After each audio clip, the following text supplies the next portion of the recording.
One of my most favorite ways of getting excited about science and engineering is talking to scientists and engineers who are really excited about what they do. Welcome to STEMdentity Journal Club. Every month, we're going to take an article and talk to its lead author to learn more about the amazing work that they've done. Let's meet today's guest. It's Journal Club. Woo! All right, that was really cheesy, but I do get really excited about Journal Club for STEMdentity. The whole idea is that I find an interesting article that is mostly or completely outside of my realm of expertise. I email the lead author or the corresponding author, and I ask them if they're willing to come on to this podcast that they probably never heard of to talk to a complete stranger. And people are so gracious and kind and willing to give me an hour and some change of their time to do so. This month is a little bit special, a tiny bit different, where I actually do know the lead author, Dr. Louis Rivoire. We overlapped in grad school at the same graduate program at Colorado State University, but we had fallen out of touch, and I hadn't talked to Louis for, almost a decade, it seems like. So it was so delightful to reconnect with him, and we've actually reconnected on many levels. We're chatting, we're having social conversations, and it's been incredibly nice. We're both in similar career stages, so building that group of people who know kind of what you're going through to help is incredible. So I really hope you enjoyed this conversation. His 2026 Communications Earth and Environment Journal article tracking jet streams as Lagrangian objects, and learning more about someone that I am really pleased to say is a friend of mine, Dr. Louis Rivoire. Dr. Louis Rivoire, I'm so glad that you're here today for another episode of STEMdentity Journal Club. So today we're going to talk about your 2026 Communications Earth and Environment Journal article, which that journal is a part of the Nature family, right? Yep. Yep. Tracking jet streams as Lagrangian objects, which, by the way, kudos for a short title. You packed a lot Thank you. into a very few words. And I was immediately intrigued because I am, I have an atmospheric science background, and that's actually how we know each other. We both overlapped at CSU's atmospheric science program. I worked on air pollution and you worked on not air pollution, right? So my view of atmospheric science is what I do and then everything else, and everything else is slightly confusing. And so when I saw the word jet streams, I'm like, okay, now jet streams. If I were to describe a jet stream to someone, it would be like some wind that's kind of wiggly and changes the weather patterns, which is a terrible description. But I No, I also do think it's modeling. actually pretty Not the worst. Okay, well I'll take the win, but you're going to improve on that description here today. And then I do a lot of modeling, and I've done modeling that basically transports pollutants around the globe, and we sort of use two different frameworks that I'll ask you to describe today, which is these mystery words, Eulerian and Lagrangian, or Lagrangian, depending on how you say it. And so I was kind of like, oh, cool. All right, so you're combining wiggly winds with something I kind of know. And I saw this on a LinkedIn post, right? I actually really love LinkedIn. There's plenty of nonsense in there, but there's a lot of genuine good posts, and it doesn't feel all political and weird like some of the other platforms out there. So I saw that. And then the other thing that struck me immediately about your LinkedIn post is you didn't just say, I have a paper, cool. You were like, hey, I've got this thing behind the scenes. I'm like, behind the scenes, tell me more. So I clicked on it, and what popped up is an article called Are Jet Streams Just Fast Winds, which made me laugh. And I was like, oh my gosh, okay, so now they're wiggly fast winds. I've updated my understanding of jet streams. So you published that in Springer Nature Research Communications, or sorry, Communities. And it's like this behind the paper article. And you put up your data set, like a link to that. And I was like, this is just open science at its best, because not only are you providing links to the data, you're providing links to this open access journal article, but you're also talking about how the article came about, which I think is a really uncommon thing. My big thing, why I do Journal Club is, science doesn't happen in a vacuum, it's people. And I want to know more about the people that leads to the science, and then tell us a little bit about the science.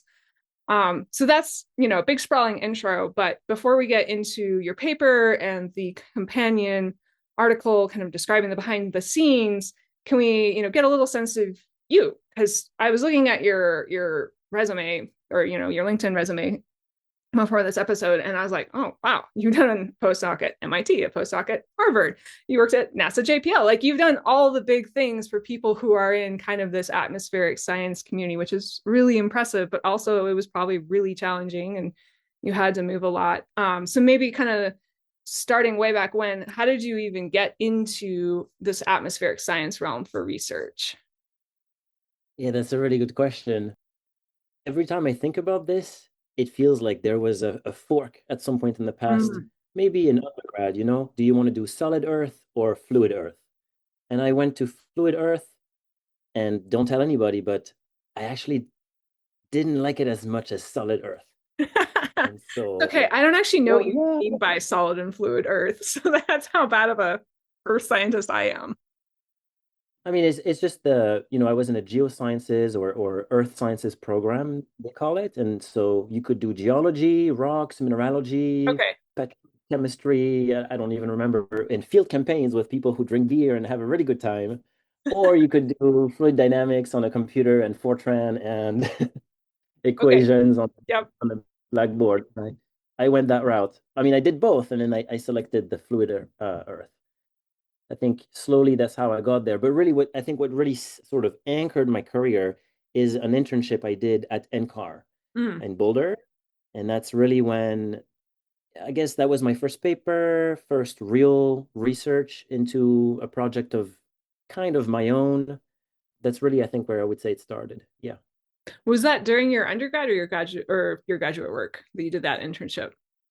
That was the first year of my master's program from my undergrad in like a sort of general earth sciences with both the solid and the fluid aspects.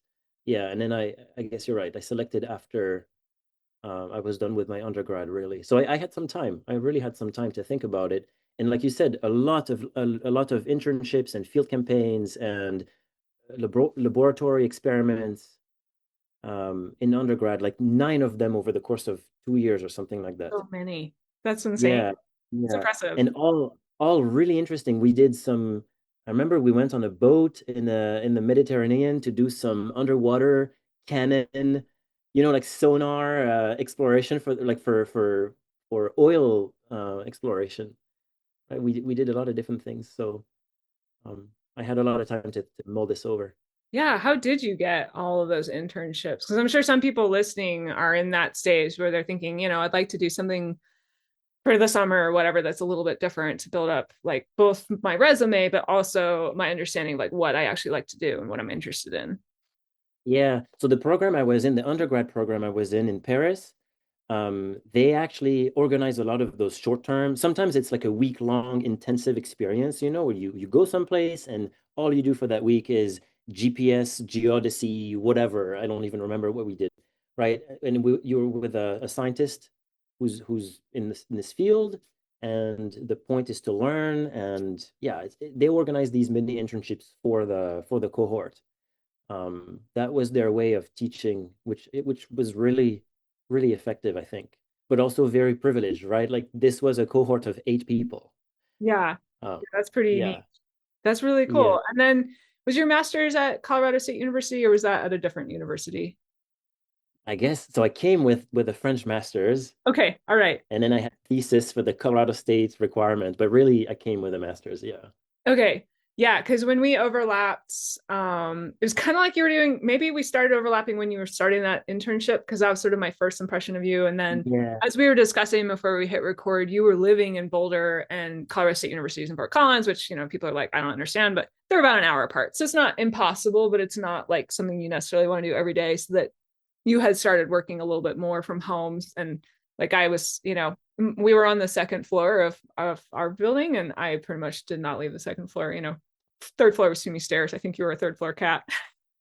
Yeah, and I started this internship in the middle of August or something, and it was just offbeat with the semester. So I kind of missed the boat there, I think, in terms Yeah. of socializing. Yeah. I kind of missed the boat at Colorado State at the beginning, and then it really took a long time to rejoin the club, because yeah, people have their activities, and I was in Boulder half the time. I should have I should have probably just lived in Fort Collins the whole time. I mean, I was there most of the time, but the Yeah. interruptions weren't super helpful. Yeah.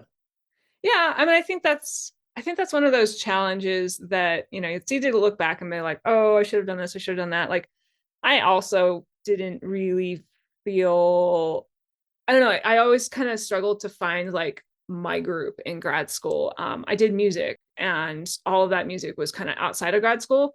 And it was like the nighttime thing. And so that kind of took a lot, most of my energy. So if music was that, if I didn't have a bunch of gigs or whatever, it's really hard for me to like get that energy to be like, I should go hang out with my grad school friends. So now kind of looking back, I'm like, it would have been nicer to have better connections there, but I didn't. And it is what it is. And, it's just, Yeah. I think there's maybe a subtle pressure for in-person students that they need to be, hanging out with their cohort all the time. And it's just like, you do you, it's, we all have our Yeah.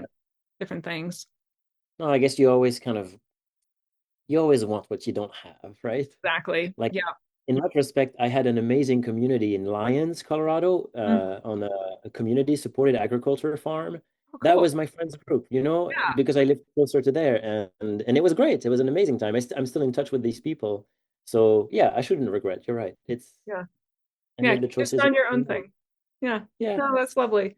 Okay. You've worked at all these places after grad school that I mentioned at the beginning, Harvard, MIT, NASA, JPL. Uh, for people who are just like, how did you even get there? Was it super high stress? My perception of I've only interacted very, very lightly with like people from Harvard, people from MIT, and the people that I work with are always amazing. But of course, the stories I hear around these areas are like they're super high pressure and da da da. So I'm curious if you have, thoughts you want to share on, was it really high pressure, or is it kind of like if you can find the right people, like everything is doable? I was going to say it might be a combination of all that. Yeah. Yeah. Yeah, I guess I'm afraid to give sort of a boilerplate answer in Mm, terms of, oh, there's some luck and the stars aligned in this way, and I don't know how I got there, but I think looking back, yeah, I worked hard, and things I was at the right place at the right time for some of yeah. these, I think.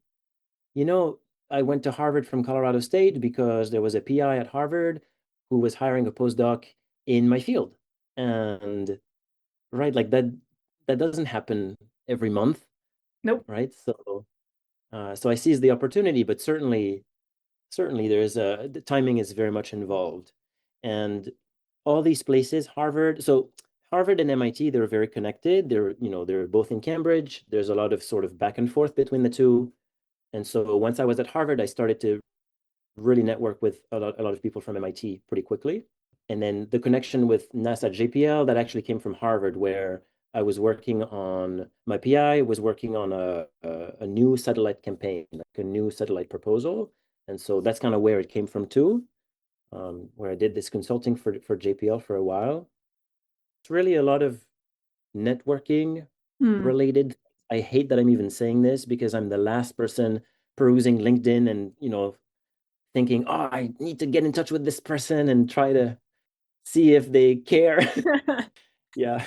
But it's not out of trying the hardest, it's just, yeah, people know people who know people, and I was in that little pocket, and that little pocket happened to have been the Harvard, MIT, NASA, JPL connection. Those places, my experience there was really, really good overall. They're very exciting places to be at, right? They're hubs. You feel it feels like everybody goes there at some point in their career to give a talk or attend a seminar series. You end up meeting even more people. So I guess that's kind of what I'm saying with this networking. It's not that I was really actively doing the networking. I think it's more so that those places are the hubs where I was given tremendous access to resources and networks, right? So once you kind of put your finger in the gears turn by themselves, and you just kind of have to, you're sometimes a bit along for the ride, I will say. Yeah, I think that's really great to kind of, double click on the, I share your sort of like networking, cringe, but it's also, maybe the business bros just killed the word networking and we need to get rid of it because it's relational, right? Like if you dump me in a room and I don't know anyone there, and I also don't really have, if I don't really feel like I have a purpose, I really struggle, right? I'm like, I don't know what to talk to these people about. But if I'm kind of given like a purpose, or I know that everyone has like this thing in common, it's okay. And I just like, I don't try to walk around and meet everyone in the room. That would destroy me mentally.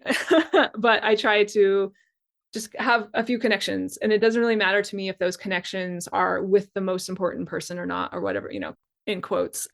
It's more, you never know, right? You literally don't know who you talk to that's going to pop up in like 3 years, and there's going to be an interesting opportunity, whether it's a collaboration or a job, or, they have a student they want to, recommend to you or whatever. So that's kind of how I view it. And that's maybe how it sounds a little bit like how you have been successful as well, is like you're good at building relationships, and those people are like, who would be a good person for this position? I bet Louis would. Yeah.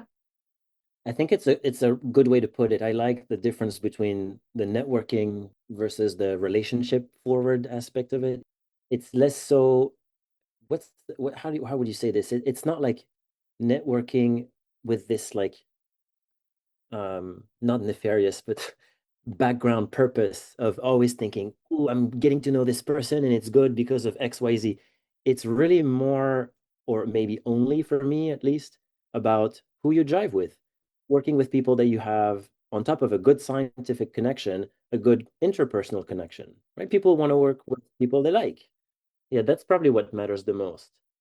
Not Yeah. the cold emails and not the LinkedIn. That's for sure. Yeah, because I think people can sense that when you're being very like transactional, maybe, of like, I want to meet you because of XYZ. And I'm just like, I was at a conference last week, and it was a really small, interesting conference. And I met a woman, and we just started chatting. And she happens to have what is probably a pretty important role, but she also happens to live in the mountains of Idaho and like a ski resort area. And I'm like, holy crap. So you've made it. You have the dream. Tell me more. So we spent most of the time just talking about that. And at the end, I was like, we exchanged our business cards real fast, not because we're like, here's our business, but we're like, actually really want to understand, because she helps work with a national lab that has recently gone through a reorganization. And I'm like, I would really love to understand a little bit more about how this lab has been reorganized, because it's kind of vague to me, right? And she's like, great, yeah, reach out. So I'm like, that was awesome, because yes, there was a positive outcome for me in the end, but I also got to learn more about living in the mountains, which was great. So I will say something along the lines of this networking aspect of academia. In my experience, what's been really most fulfilling and most, I guess you could call it effective if you really put yourself in the mindset of, okay, let's network and use the conference time you've got or whatever to make connections. It's the social events, mhm. not the talks and the seminars and the grabbing coffee in the corridor type of thing. It's more the grabbing a beer at the end of the conference day and making friends, right? Yeah. Actually keeping people as friends. Yeah. Yeah, and I sometimes struggle with that because sometimes I'm tired. I'm like, I don't want to, but I've honestly realized it's probably better to just roll into the conference late. Like if I just need some me time, like take it in the morning, skip a session, or skip some sessions in the afternoon and show up to those evening things, because you're right, that's where you actually do start to connect with someone.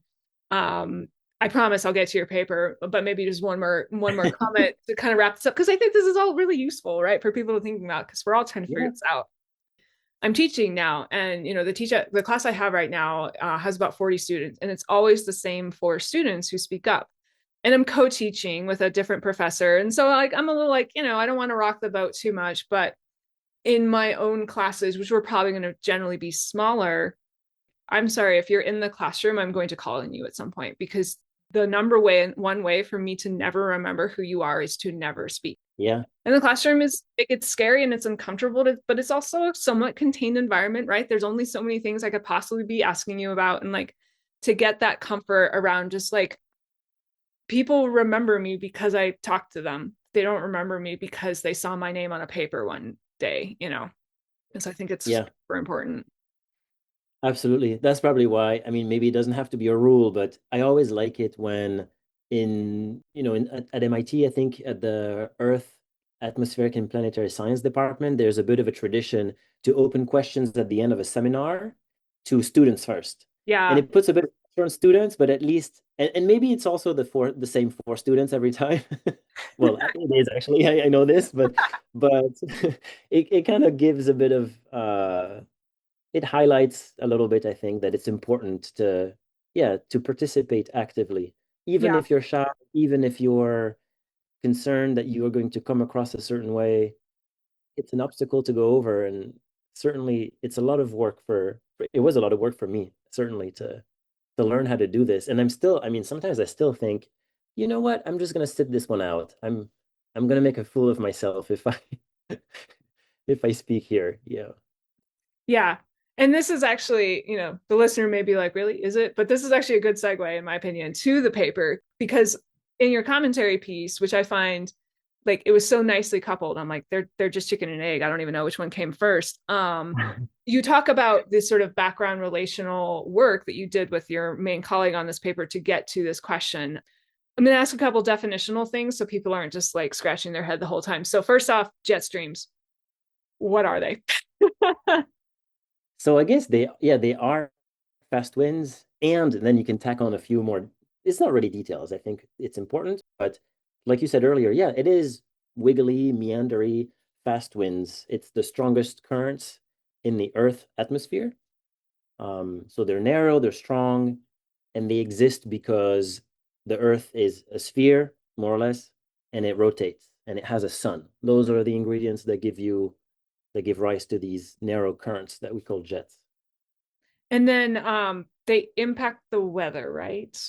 This feels like an embarrassing question, but I'm going to ask it. But that's also a bit of a chicken and egg. I mean, to a degree, a wave, I should say, a meander in the jet, a wiggle in the jet means there's going to be a weather change at the surface, right? If you think about this sort of alternation we get at the surface in the mid latitudes between colder and warmer, rainier and drier weather over the course of 6 days or so, right? You have 6 days of nicer weather, 6 days of not so nice weather. That's because you get these meanders in the jet passing by. So meander in the jet means weather, is associated with weather, I guess is maybe a safe way to put it.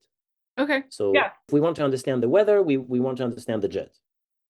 that makes sense. I think sometimes I hear, meteorologists sort of on TV or whatever, like they sort of allude to the jet stream, but then, they don't try to help us figure it out. So that's actually a really nice explanation. And then the other piece of your paper is this Lagrangian framework. So can you just describe Eulerian and Lagrangian? Of course, they're both named after probably really old white dead dudes, but they do mean something. Yeah, I think I've heard maybe in school multiple times. Euler is sitting on the bank of the river and watching it pass by, and Lagrange is in the river swimming, or not swimming, but floating in the river with the current. Hmm. And I think in the blog post, in the behind the scene or behind the paper post, I have a little cartoon. I selected a slightly different image that fits our paper a little bit better than the river analogy I just gave.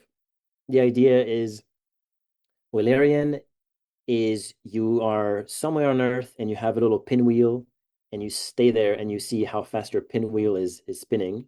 Hmm. Lagrangian is you release a balloon attached to a thread and you let that balloon float away from you into the current. One of the two, the Lagrangian, gives you a time dimension, right? It's not just an instantaneous reading of what's happening, it's a time integrated version of it. And so had people been actually as a side note, I do want to compliment you that you were able to come up with a simple analogy within your system. I see a lot of people are kind of like, here's the basic analogy. And I'm like, yeah, but how does that work to your system? So yeah, nice. I do like that. And I am linking everything. Everything is open access. Look at the cartoon. It's very cute and very descriptive. But my question was, so I, because you're positing this, jet streams as Lagrangian, then I will assume that they had been previously mostly considered Eulerian. I think for some purposes, it's probably fair to say this. The idea is if you want to understand where the jet meanders are, and so for the technical crowd, it's if you want to do if you want a synoptic diagnostic of the jet that includes those weather wiggles, typically what people do is they take the wind field or some variables that are related to the wind field at any given instant, and they try to find the jet using more or less complicated definitions of the jet in that instantaneous wind field. or field in general. So yes, typically it was Eulerian, both because it's intuitive and also because it's more convenient. Hmm. You just write, you have an algorithm and you apply it step by step, and that's it. Or like Yeah. time step by time step, and you get your answer. The problem is one of the problems is that because you're treating time steps separately from each other, they're not communicating, and so your jet is not coherent between one time step and the other. It can move very fast, or you can lose it. It sort of appears and disappears in that view. Because you're just staring at one spot, right, in this framework. Well, so you could stare at one spot, but you could also do it globally, right? Where you stare at every grid cell in a global model, for example. And so you have a global depiction of the fields that reveal the jet. And maybe this gets a bit in the weeds, but it's primarily this issue of the jets disappearing and reappearing is primarily due to the sort of simplifications that one has to make to apply this Eulerian view of the jet when using atmospheric data that's very noisy.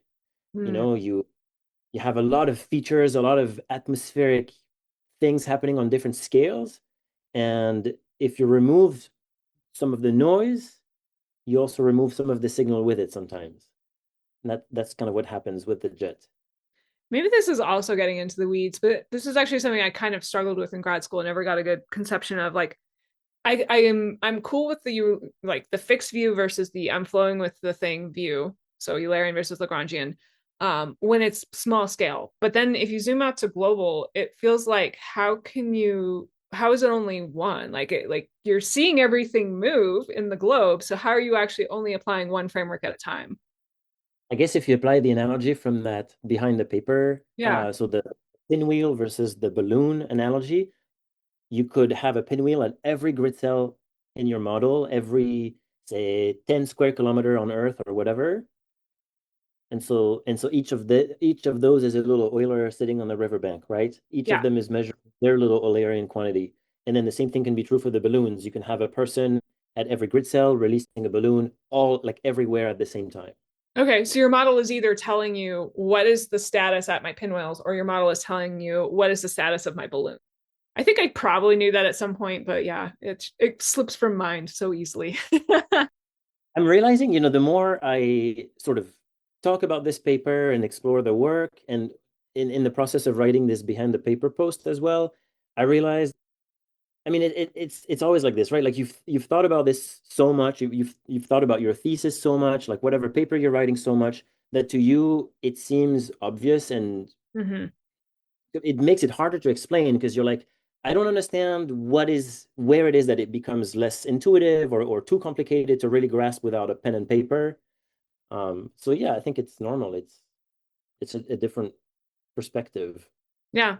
And I think it's hard for us exactly to remember that. Like I'm constantly with my students sort of being like, whoa, whoa, whoa, no, literally no one else understands what you're talking about. Like put yourself in your person 2 years ago shoes and read this. And like I feel like that's one. I don't, you know, I'm good at I'm good at a small slice of things, and then of course everything else I'm like mediocre at, just like every other human on earth.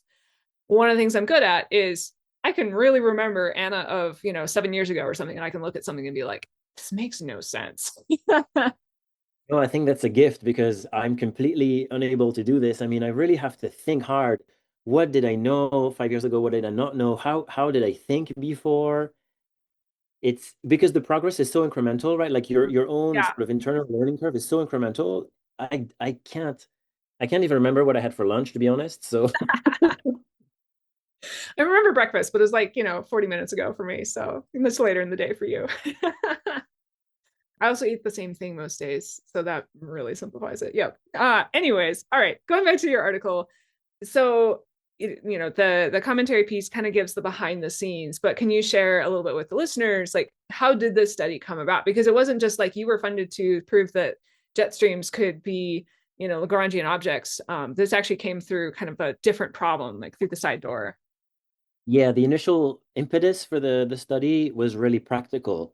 I was working on another project, and for that project, I needed a depiction of the jets that is coherent over time. It's smooth evolving, it doesn't have gaps, and it's not noisy. And as far as I was aware, that didn't really exist because of this Eulerian issue that we discussed. That was the original motivation. But then it really morphed from there because that project, that initial project that I started from, I actually never went back. I never went back to it.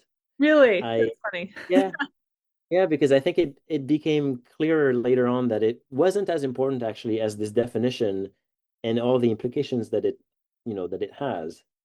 And so, yeah, I kind of left that behind. I did some work on it, but I think this Lagrangian jet, it really kind of took a life of its own. Yeah. Yeah.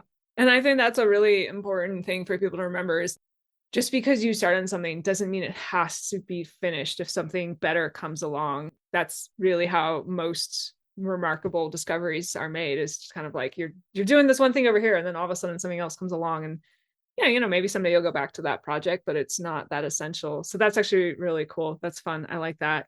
And then I never like to kind of be like, I think the key finding of your paper is this. I'd love to hear kind of from your perspective, what were the things that you're excited about from the paper? I'll give a shout out to the fact that you managed to call your algorithm jet lag, which was beautiful for Lagrangian jet. Like it all worked, but jet lag, that's brilliant. But yeah, the paper itself, what are you excited about from that? I'll tell you something before I answer this.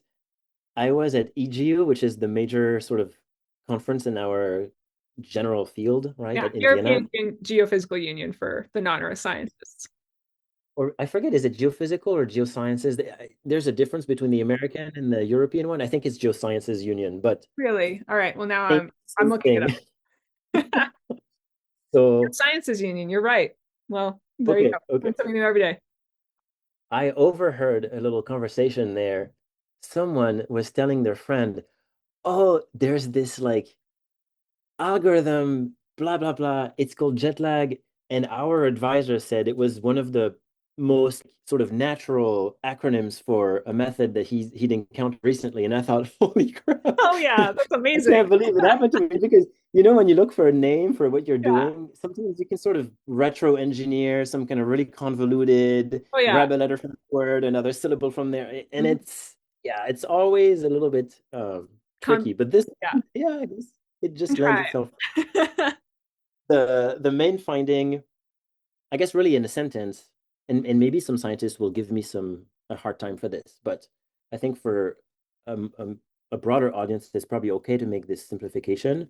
The general finding of this paper is that it is possible to let the atmosphere tell you where the jets are Hmm. instead of sort of interrogating the data until it confesses, trying to find different ways, more or less ad hoc, more or less arbitrary, more or less rooted in past designs that have been used, but for no particular reason other than they were convenient at one point and then they stuck around, right? Huh. And making a lot of choices like this to sort of manufacture something that works, something that to your eyes looks good. It's like, oh, it's a jet. Yeah, that's what I was expecting. It's wiggly, it's narrow. I believe it's what the jet could be. But if you really kind of tortured the data to look this way, then you have to kind of ask yourself, are there sensitivities that I'm hiding in here? Is this physically meaningful in the way that I'm expecting it to be? Is this going to be robust if the Earth becomes warmer? Right? All these questions to me remained open.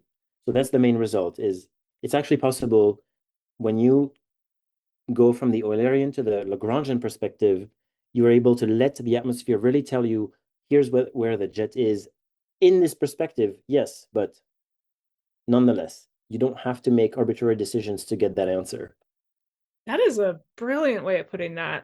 You can use basically what you said in so many scientific, personal, business, geopolitical, whatever realms, right? Like it really is like, yeah, you can either try to force something to be what you want it to be, or you can observe it. You can be with it. You can start to try to, shift your own sort of inner workings to flow with it rather than resist against it.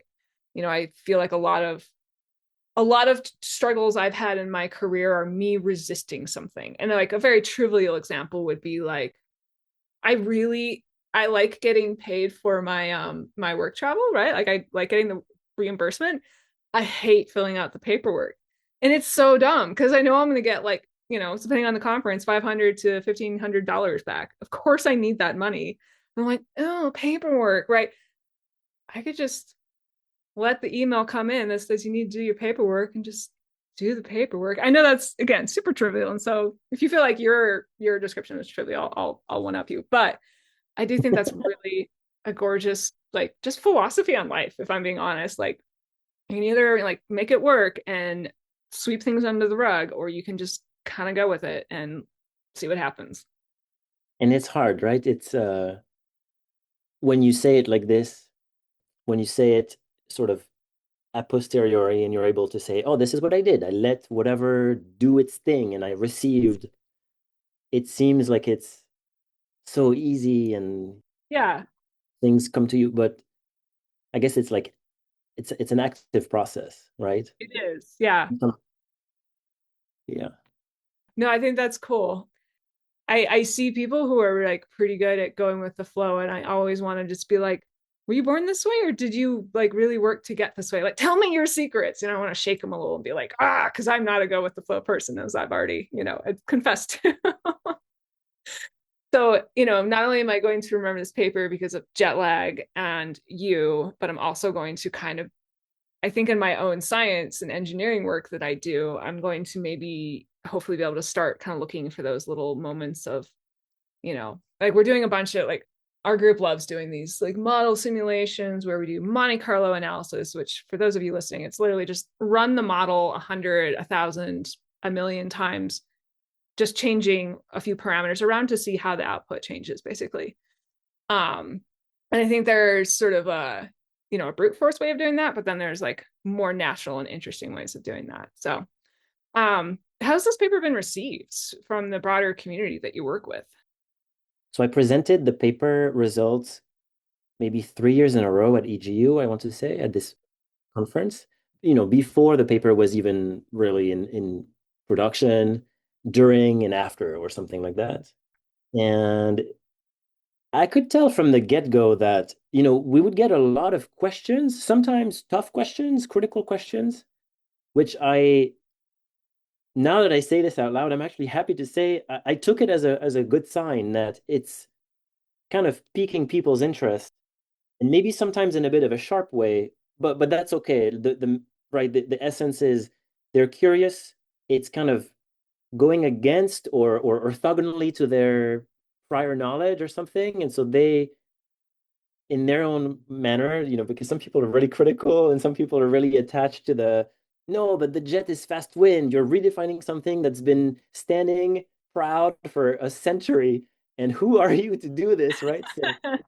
So it was a bit intimidating, but I stayed with it, and also because my collaborator Isabel Corbello, who's my second author on the paper, she was there with me right along the way, and she's ahead of me in her career, and it was really nice to have someone like her with me, kind of, yeah, with her presence, kind of helping me to navigate all these questions and all the feedback that we get. The reception was, I guess, mixed, but because sometimes you have the, oh, this is so cool, and I'm really excited to see where it goes, and that's nice to hear. But what really helped us develop the paper and the project itself is people who came and said, for example, oh, but there's more or less philosophical questions about it. You're redefining something that already exists. There's this like conceptual shift you're offering, but I'm not convinced. So then we really had to work to explain that better.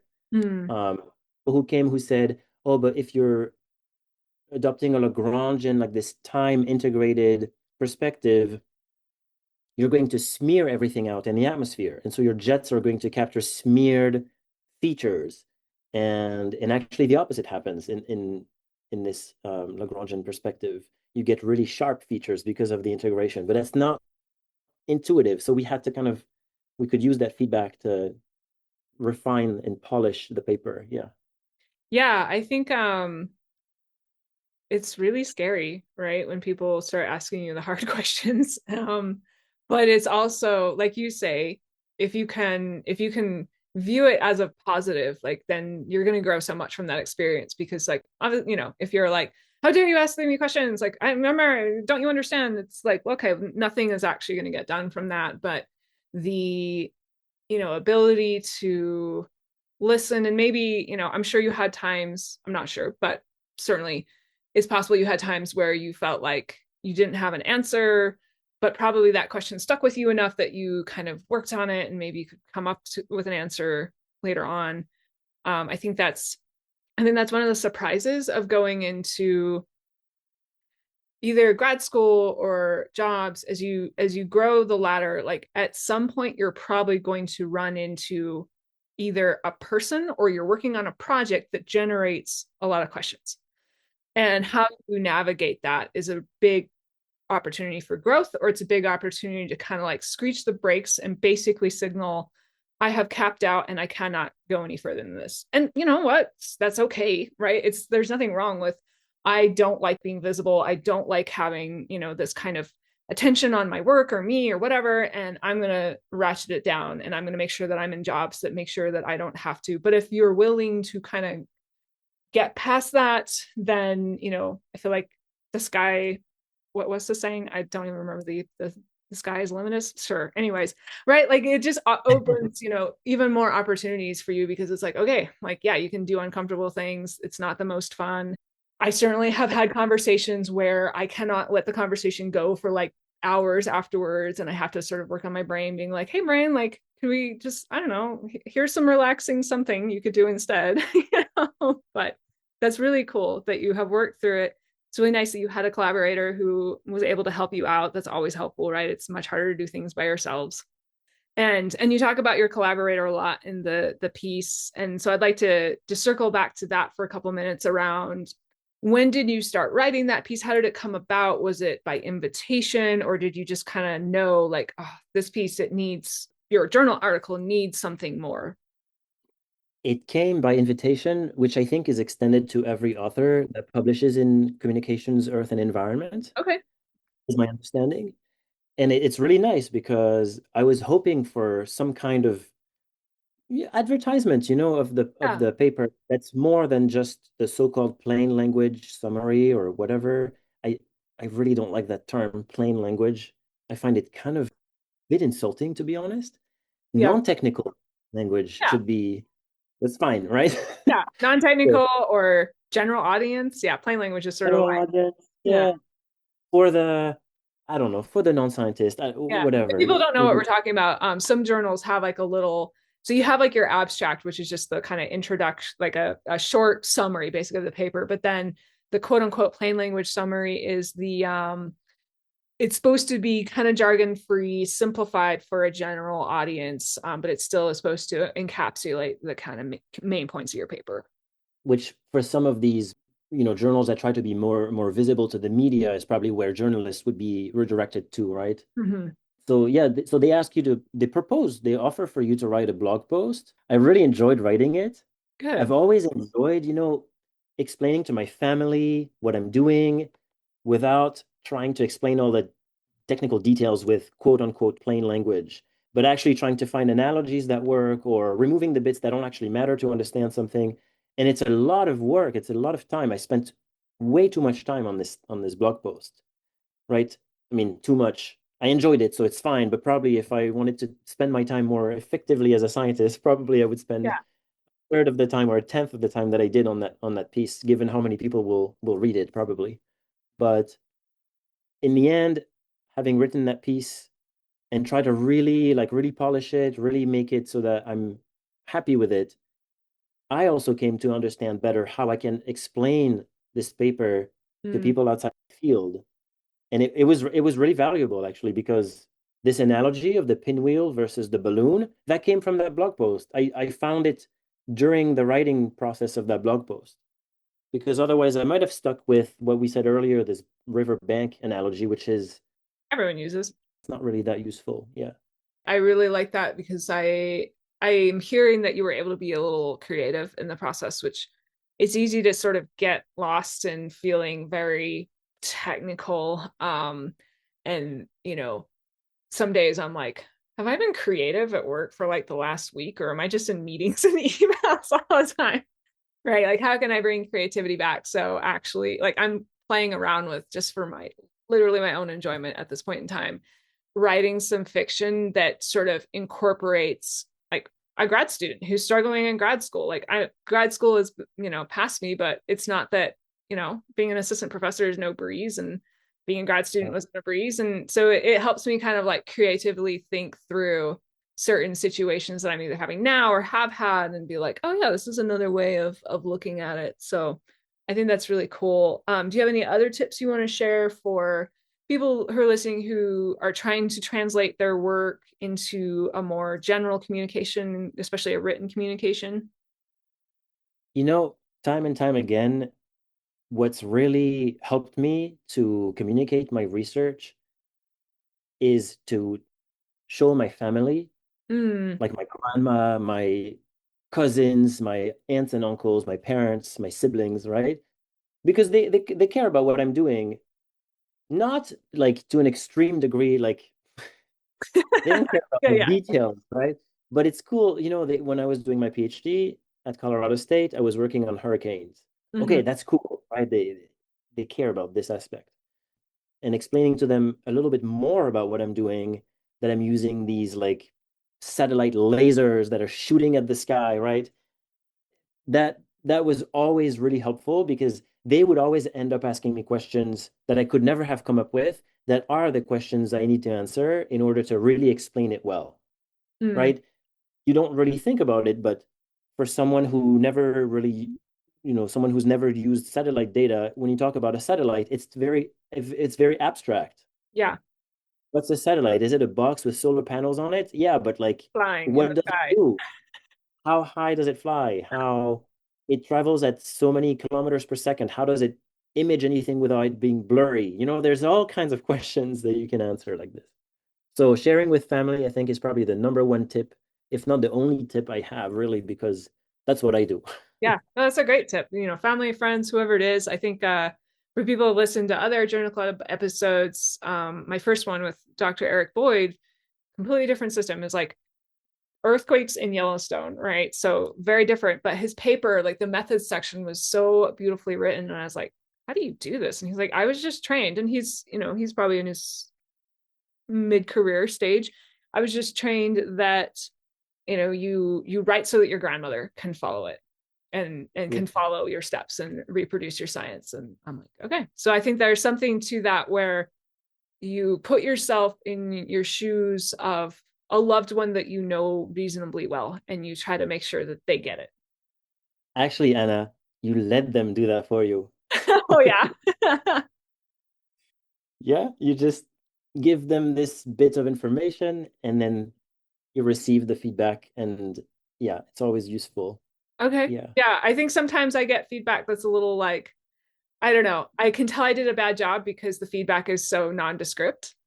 So Uh, that's probably on me, that I need to get to the point where like I'm getting like, and sometimes I do get feedback that is like so more, that so that's more the good. thing with family. You have the luxury of echoing questions kind of ad nauseum, or I don't know if that's the right Latin Yeah, word, yeah. but right in a conference, if you fumble your answer, that ship has sailed, it's gone, and you can't clarify. With your grandma, she can ask, no, but wait, I really don't understand this. Or can you go back to this other point? Or, oh, actually, I already know that. Like, I don't need a Mhm. debrief on it. Right? You have the luxury of time to have an exchange because, yeah, it's very iterative, right? Like, I don't know what questions will ring the best with my family when I ask them. It comes out in retrospect, right?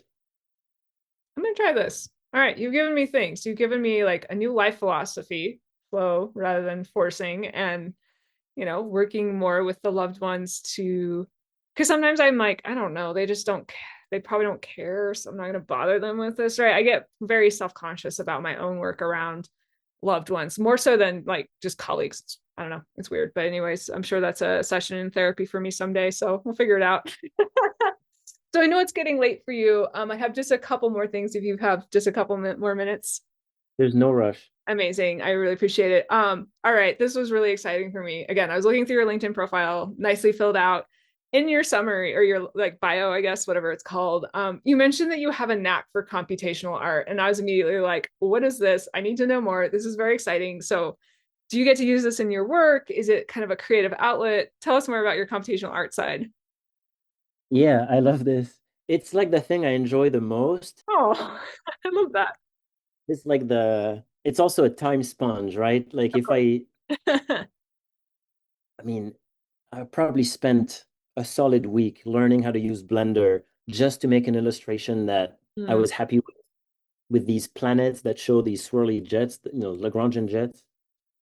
Um, Maybe that's overkill. Now I can say I can use Blender. It's kind of Yeah. nice, but there's definitely a bit of a perfectionist side Hmm.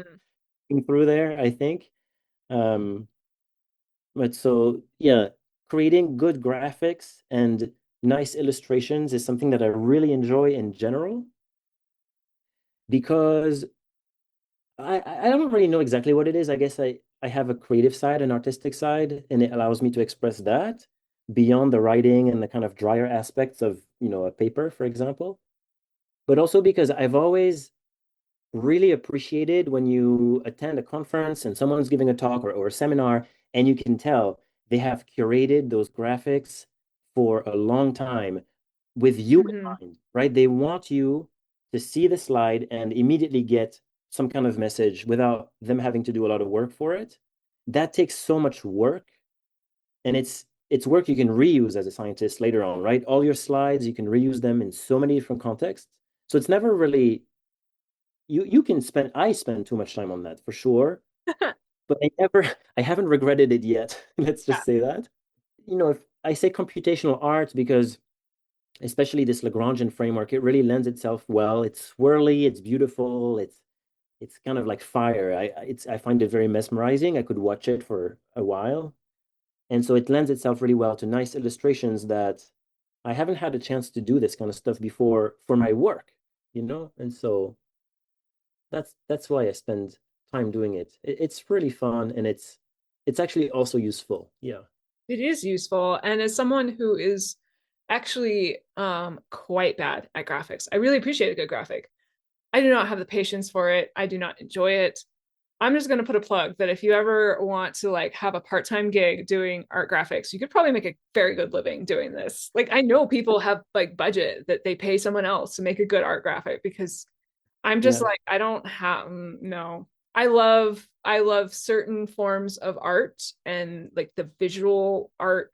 I just I don't have I don't have what it takes to do it, honestly. Like I just my brain is like so disinterested. It's like I have no interest in like any of this. I want to make music. I want to write, fiction. I want to, express through words or whatever. But yeah, visual art, not my thing. It's so funny because I was gonna say no, but you do have what it takes. Like don't undersell yourself. But you like to spend your time not doing visual arts, but doing audited. I know that I could get better at it, but I've just realized like it's actually okay to not be interested in everything. And it's probably better because I have ADHD. It's easy for me to get really excited about a new thing and it's good for me to just have boundaries. Maybe when I'm 50, I'll be like, you know what, it's time to get that art thing. And maybe it's partly a family thing. No one else in my family is visual artists. My parents both are writers or were writers. My brother is a musician. So maybe I'm just like, putting things on myself that aren't real. But yeah, visual art is just maybe someday, not for now. I will thank my mom for this. Hmm. Really, my mom is kind of the creative fiber bringer in the family. Yeah, Music and arts and crafts and I can barely knit. I could do like a basic scarf. That's what I got. I can knit. See, I can knit and I can crochet. And that's really because my mom, I think, gave us a lot of space, me and my siblings, a lot of space to do things like this.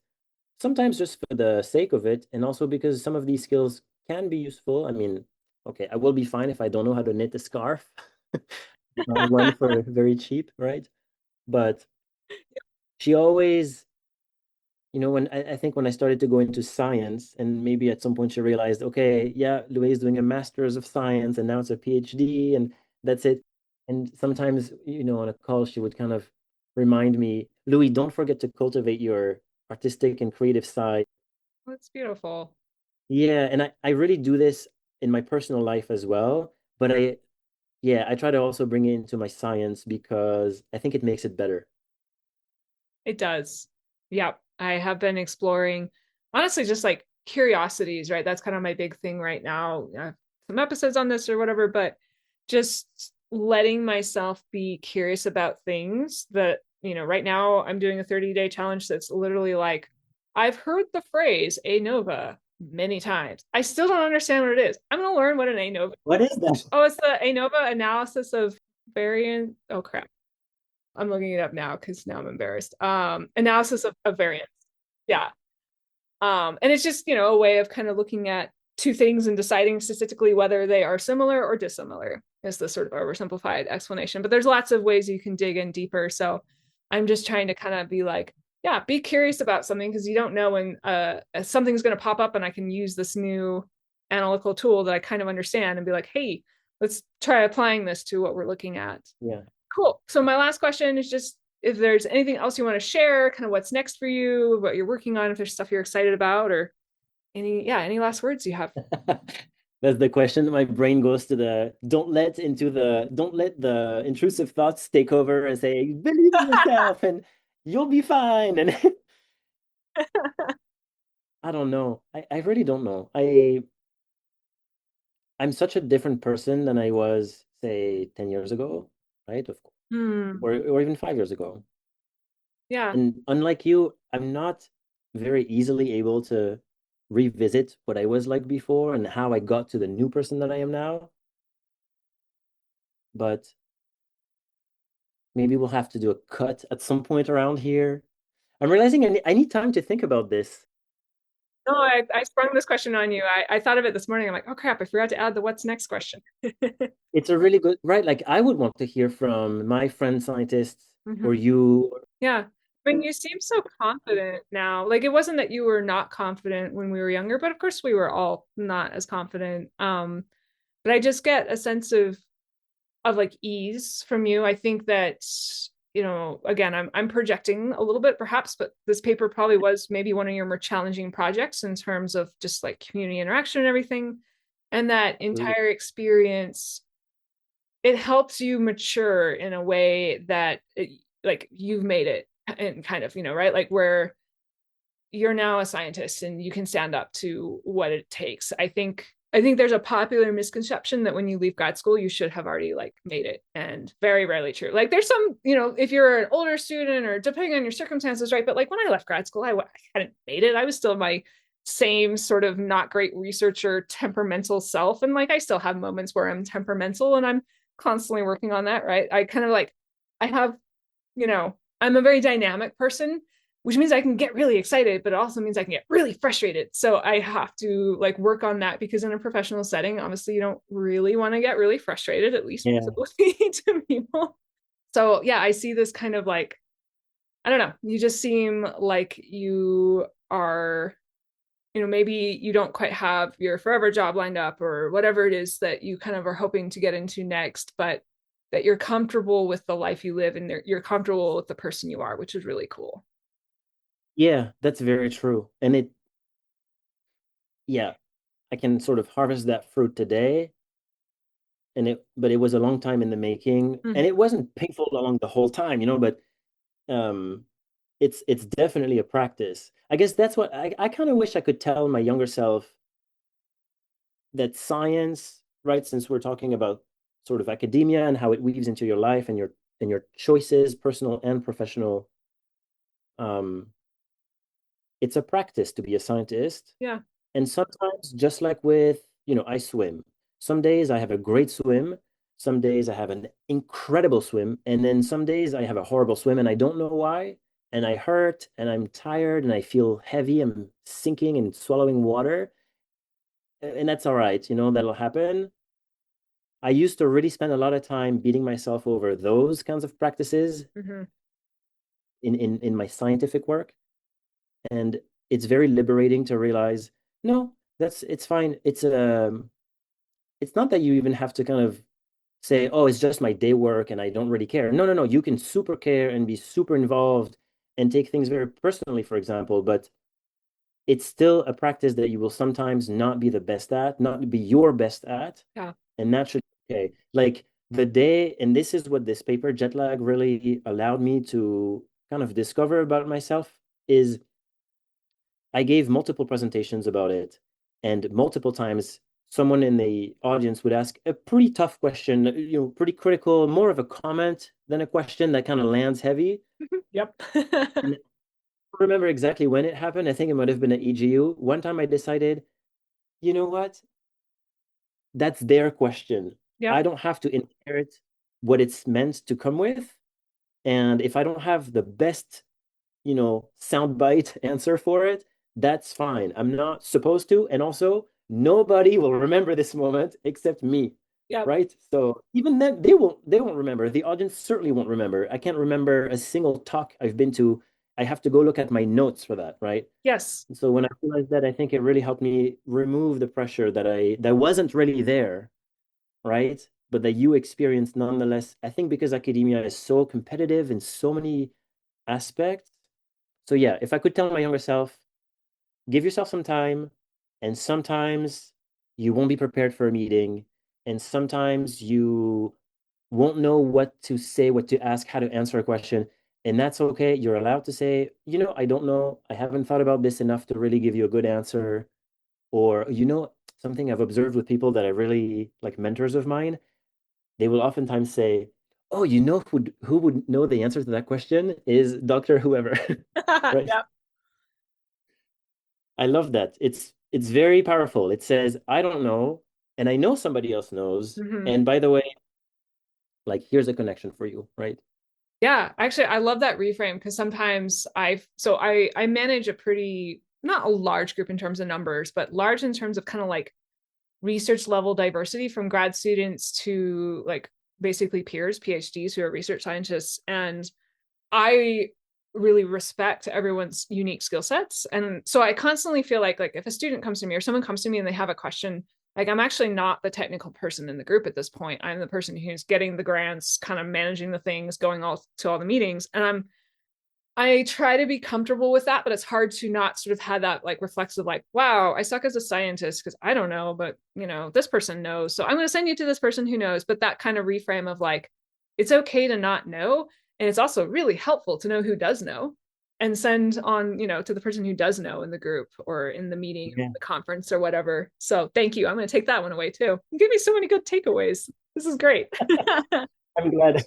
I'm really glad. And you know, to go back to one of your own ways to frame all of it, it's really all of this, your academic success, how you feel in academia, it really, really heavily relies upon your interpersonal relationships and how you care for them.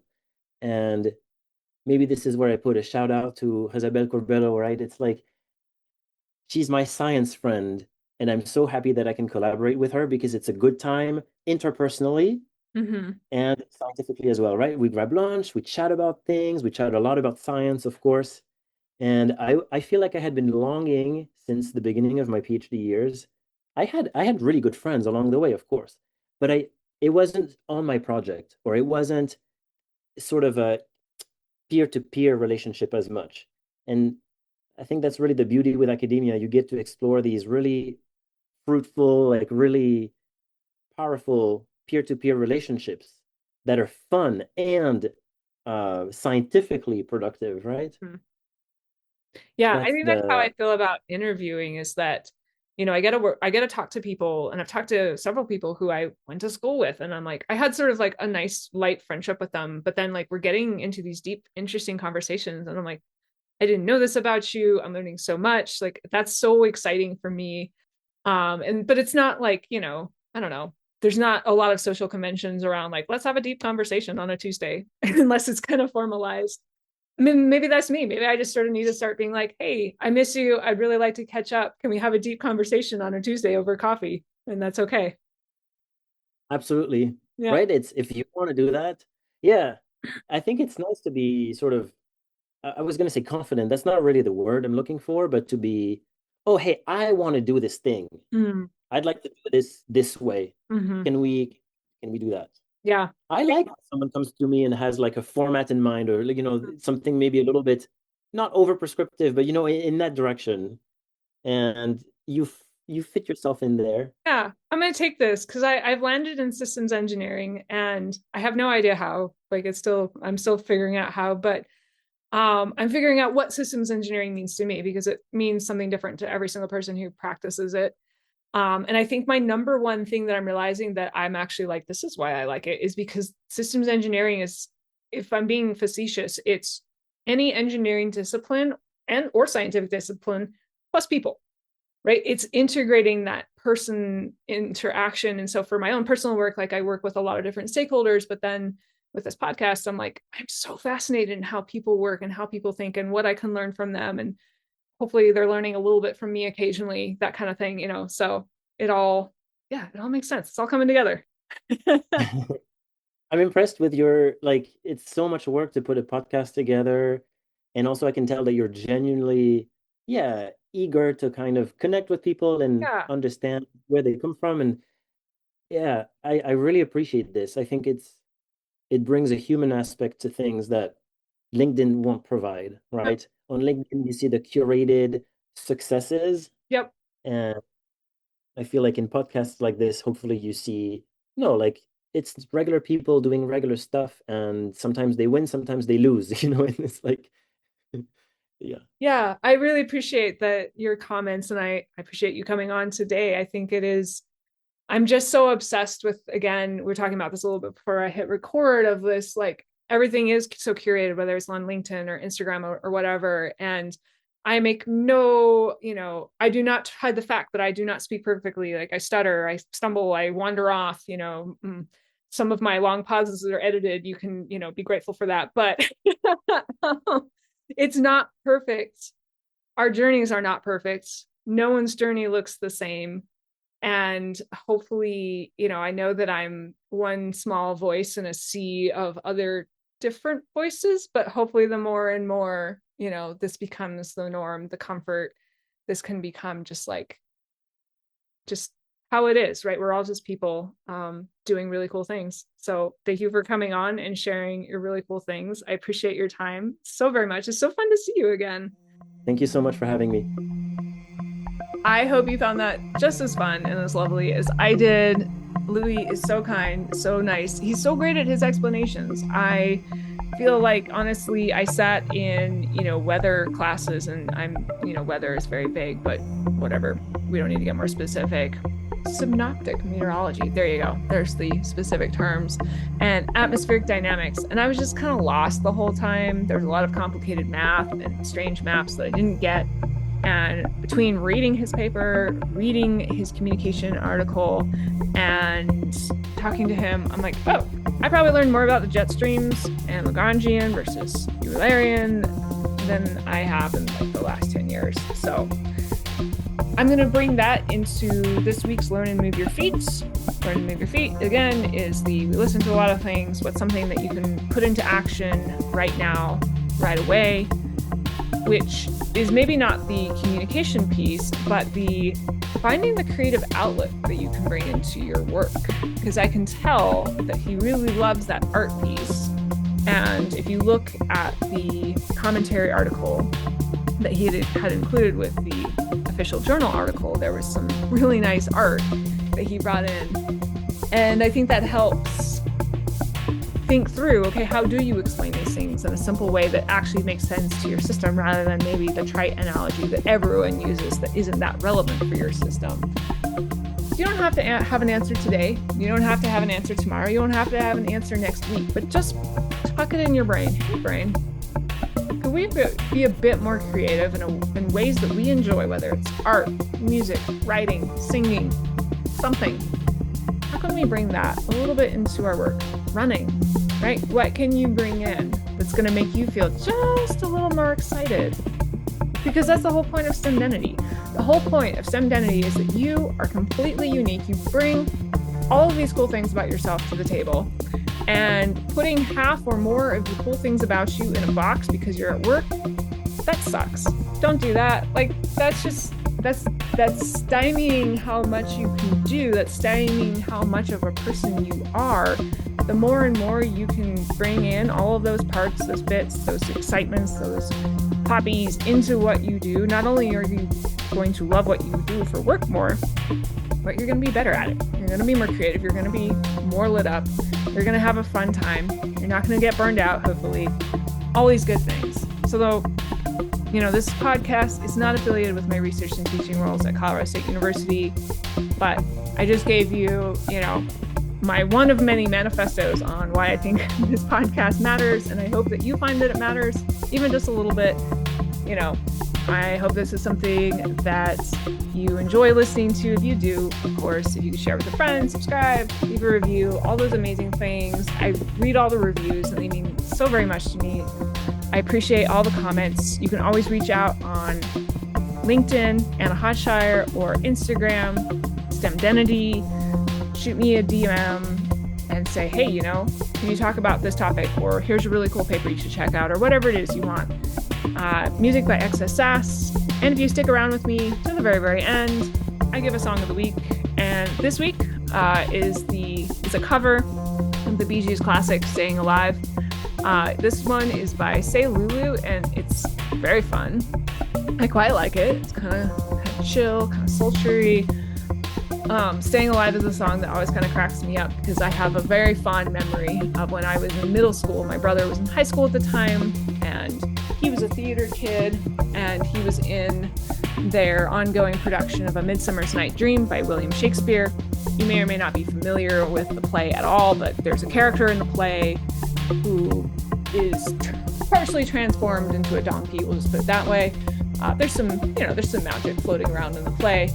And the actor who played this character, whose name I'm completely spacing out on, so I apologize for that. But the actor who played the character had a bit where he had just been turned into half a donkey, and he's wandering around. He's Twitter-pated with this, I don't even remember.